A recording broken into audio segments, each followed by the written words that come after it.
अस्सलाम वालेकुम। आज हम महाराष्ट्र के उप मुख्यमंत्री और विरोधी पक्ष के नेता अजीत पवार साहब का जो नांदेड़ ज़िले में और महाराष्ट्र के कई ज़िलों में उनका जो दौरा यहाँ पर चल रहा है उस बारे में हम बात करने जा रहे हैं। और वैसे देखा जाए तो अजीत पवार एक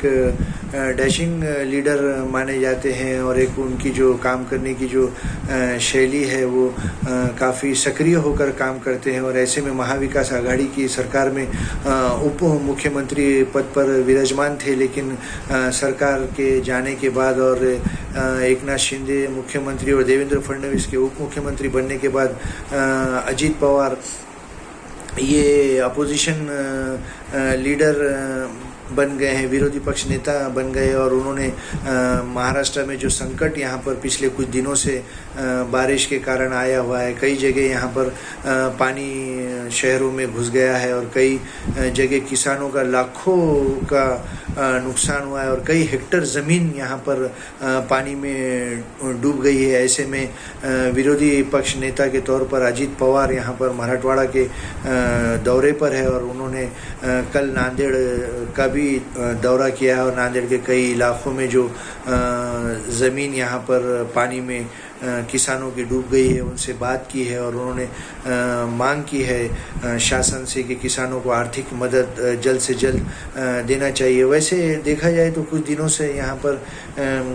एक महीने से कुछ नेता सिर्फ राजकारण में परेशान है और कई नेता सिर्फ पार्टियां बदलने में परेशान है और फिलहाल मंत्रिमंडल का विस्तार नहीं हुआ है और मुख्यमंत्री और उप मुख्यमंत्री ही काम कर रहे हैं, लेकिन कई जगह पालक मंत्री भी नहीं है और प्रशासन के अधिकारियों पर किसी का दबाव यहाँ पर दिखाई नहीं दे रहा है। और एक नेता जो रूट लेवल पर और ग्रास रूट लेवल पर काम कर रहा है और अजीत पवार यहाँ पर कई ज़िलों में वो रात दिन अपना दौरा कर रहे हैं, वहाँ के अधिकारियों से बात कर रहे हैं, वहाँ के कलेक्टर से बात कर रहे हैं, किसानों से बात कर रहे हैं। और ऐसे में उन पर भी ये आरोप लगा रहा है कि वो राजकारण कर रहे हैं, लेकिन अजीत पवार की जो शैली है एक आक्रामक शैली उनकी रहती है और काम करने वाले नेता की छवि उनकी है। और ऐसे में नांदेड़ के भी कई क्षेत्रों में उन्होंने दौरा किया और एक प्रेस कॉन्फ्रेंस में अपनी बात रखी और प्रशासन से ये डिमांड वो बार बार कर रहे हैं कि किसानों को यहाँ पर जल्द से जल्द मदद की जाए, ना कि सिर्फ आश्वासन